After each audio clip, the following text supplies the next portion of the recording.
Hello guys, this is the first class of 4.1, right triangle trigonometry. Now again, this is very important, title says it, right triangle. There's always going to be a right angle in the triangles we're working with. Now, with any given triangle,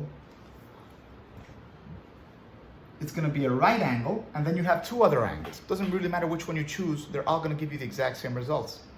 If you do it properly, if you do it properly, you're going to get the exact same results, always.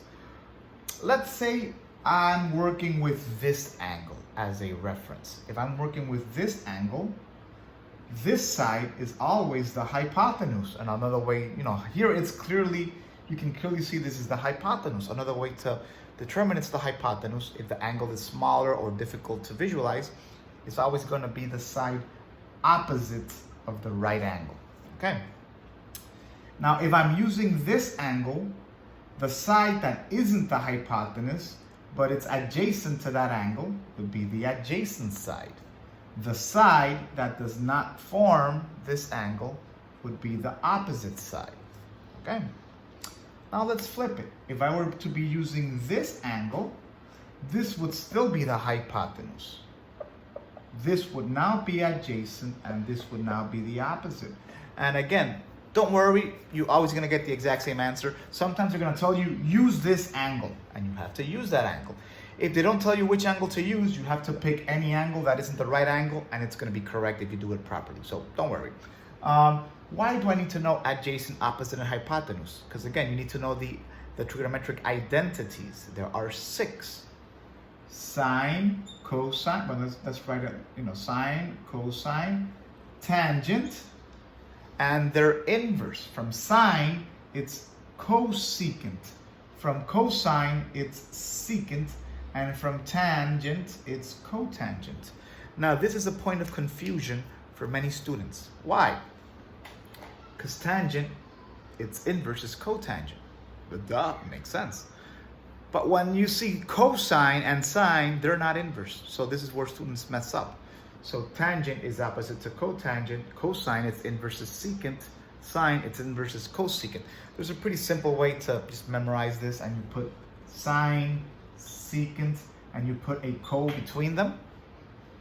And then you're going to circle either something including sine or something including secant. So for example, if I select these two, I have cosecant. The inverse of cosecant, it's what's on the outside, sine. Let's say I select only secant this time. The inverse, it's what's on the outside, cosine. Now let's say I use the other values. I use sine, the opposite or the inverse is cosecant. And if I circle cosine, the opposite is secant. So using these 3 elements, you can just quickly remember which one, if you have trouble remembering, you can just use that. Sine, secant, and then you just circle, and whatever's on the outside of the circle is the inverse. Okay? Also, you need to memorize, well, not memorize, just know which ones are, what sides make up sine, cosine, and tangent. The classic mnemonic is SOHCAHTOA. SOHCAHTOA. Yeah. Sounds like a crazy alien tongue or something. SOHCAHTOA. Take me to your leader. No, this is just sine is opposite divided by hypotenuse. Cosine is adjacent divided by hypotenuse. And tangent is opposite divided by adjacent. These are only 3. You told me there were 6. Well, yeah. Now with the little sine, secant, and cotric, you should know the inverse. So the inverse of sine is cosecant. And in order to find the inverse, you just flip the ratio or flip the fraction that makes up that ratio. So cosecant would not be opposite divided by hypotenuse. It would be hypotenuse divided by opposite. The inverse of cosine is secant, and secant would be hypotenuse divided by adjacent. And the inverse of tangent is cotangent. It would be adjacent over opposite. You do need to know this. If you can't manage it, there's no way to work. You have to know this. So make sure you know SOHCAHTOA to find the 3, basic ones. And then remember the little trick to see which one's the inverse, and then you just flip the fractions And here you have your 6 identities. Now that was just an introduction. Let's go to example 1 now. But it's pretty easy, just don't freak out, you'll see, very easy. In example 1, they're giving you a triangle and they're providing or giving you all sides.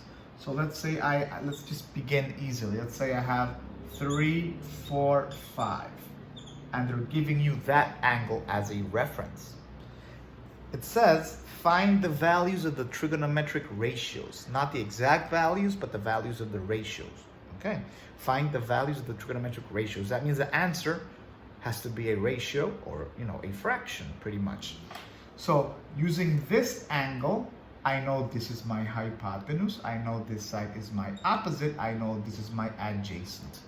And now all I have to do is fill in the variables. I know that sine is opposite divided by hypotenuse. I know that cosine is adjacent divided by hypotenuse. And I know that tangent is opposite divided by adjacent. Now, since they're giving us an angle theta, you have to include it here. And let me actually use the proper, let's not take any shortcuts. Sine of theta, which is this. Cosine theta is this. Tangent theta is this. And all I gotta do is substitute the values. The opposite is 3, the hypotenuse is 5, the adjacent is 4, and the hypotenuse again is 5. The opposite is 3, and the adjacent is 5. That gives me the ratios for the 3, main ones. Now let's do the inverse. The inverse of sine is cosecant theta. As I mentioned earlier, we just flip the ratio. It would be 5 over 3. Cosine would be secant theta. It would be 5 over 4. And cotangent would be cotangent theta, just flip it, 5 over 3. That pretty much takes care of example 1. Again, they are giving you all 3 sides and they're pointing to a particular reference angle. You do this one, and you just plug in the values. And that's it. That takes care of example 1. Now, example 2, it's also more or less straightforward. What they're doing now is they're giving you a single identity.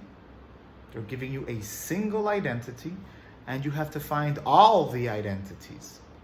Now let's see. They say that cosine theta equals 2 over 5. Now here you work backwards. Previously they gave you the triangle and then you plug those values into the identities. Now we're doing the opposite. They're giving us an identity, and let's start plugging these values into a triangle. You'll see what it looks like. So let's say I have this right angle here. And again, you can choose any of these angles to be theta. Doesn't matter, it's gonna be correct. One thing, visually, the triangle is not spatially representing what's actually happening. This is just a placeholder figure where you can place your values to more or less visualize what happens. But in reality, that's not the triangle you're working with, okay? Just keep that in mind. So, the reference point that they give us, let me actually, they're not giving us a reference point. I'm just gonna say this is theta, because I feel like it. Now, given the fact that cosine is adjacent over hypotenuse, and I'm using this reference angle, I know that the adjacent side to this angle is 2. And I know my hypotenuse is 5. Bueno, profe, that just gives me 2 sides. Where's the third one? Pythagorean Theorem. I know that a squared plus b squared equals c squared. This is my hypotenuse, 5. You can substitute a or b, the shorter legs for the value, it's fine. I like doing a just because, I don't know, why not? And then we're gonna send it subtracting over here on this side. So I'm gonna have b squared equals 5 squared minus 2 squared. In order to isolate my b, I'm gonna do a square root on both sides. It cancels out. And I'm gonna have square root of 25 minus 4. b is equal to the square root of 21. Now note, do not turn that into a decimal. Do not find the actual value of the root. You leave it expressed as a radical, or it's gonna be wrong. Not incredibly wrong, just slightly wrong. But don't do it. I'm telling you right now, leave it expressed as a radical, because later on we're going to have to use these radicals in joint-like terms and do much more operations with them. So now, after I did Pythagorean theorem to find the third side, we pretty much fall back to example 1 using this angle as a reference. So if cosine is this, I know that sine of theta, sine is opposite divided by hypotenuse, and tangent theta would be opposite divided by adjacent. None of these ratios presents a problem. Let's see what happens when I find the inverse. Inverse to cosine is secant, and I'm, just flip them 5/2, no problem. Inverse to sine is cosecant. When I flip them, now I have a problem because I have to rationalize. I have that root right here in the denominator, and I cannot leave it there. You just have to get rid of it. I'll show you how in a second. And here, exactly the exact same process. I have to rationalize. So how do you rationalize? It's quite simple and straightforward, and you need to know this for the SATs, because this is how they provide the answers. Let's say I have a denominator, a radical in my denominator. You can multiply any number times 1, and you're not actually changing anything. And this changes nothing. I'm multiplying by 1. And I do know that any number divided by itself is also 1. So if I were to do this, nothing would change. If I were to do this, nothing would change, because square root of 3 divided by square root of 3 is 1, and anything times 1, it's the exact same thing. So I'm not changing anything. I'm just making it look slightly different, and you'll see why. Now, when you multiply these across, in the numerator, you're going to have 2 square root of 3, and in the denominator, there are 2 ways to do this, which are exactly the same. When you multiply these two, the way I like to do it is, I have square root of 3 squared, and this square cancels the square root, and you're left with 2 square root of 3 over 3. The other way to do this is to actually do multiply the radicals. They have the exact same root. Square root of 3 times square root of 3 is square root of 9, and the square root of 9 is positive negative 3, but we're only using negative 3 for the moment, or positive 3 for the moment. So you end up with exactly the same thing. Okay. Note, if there were a number, and again, this only works when there's a single term inside the radical in the denominator. Later on, it does get more complicated when we're working with binomials. But right now, if you only have a single number, that's how you do it. If I had a number in front of that, but let's use a different one, 5.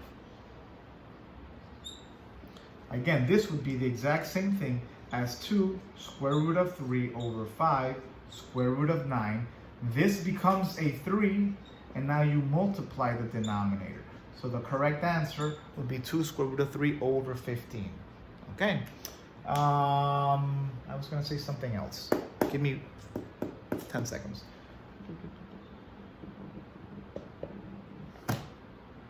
I forgot. Well, I think that's pretty much it. Apparently, it wasn't that important because I forgot. Okay. Yeah, the quick way to do this. I'm sorry. I was taking you step by step so you know more or less what happens in the process and you know why it is mathematically correct. But, you don't have to do all those steps to just get the answer. Again, if you're working quickly, there's a very simple way. I just wanted to show you how you get that value. Let's say I have 7 over square root of 13. All you have to do, get rid of this square root and put square root of 13 up there. That's it. So you move the square root up here and you copy that number in there and you're done. Again, that only happens when there is a single term inside my root. And if there were a number in front, you do the exact same process, only you get rid of the root, copy everything up here, and then you multiply these two, 26. So you do not have to do all the steps. I just wanted to show you how we end up with that particular expression. This is how you see the answers in the SATs. So if mathematically you end up with 1 over square root of 3, and then the SATs you're looking for 1 over square root of 3 and you don't see it, it's because that's not how you answer these types of problems. What should show up is, again, you get rid of the radical, you put it up here and copy it, and then you put the number down there. That's what's gonna show up in the SAT, not this. So make sure you know how to rationalize. Have a great day, and I will see you soon.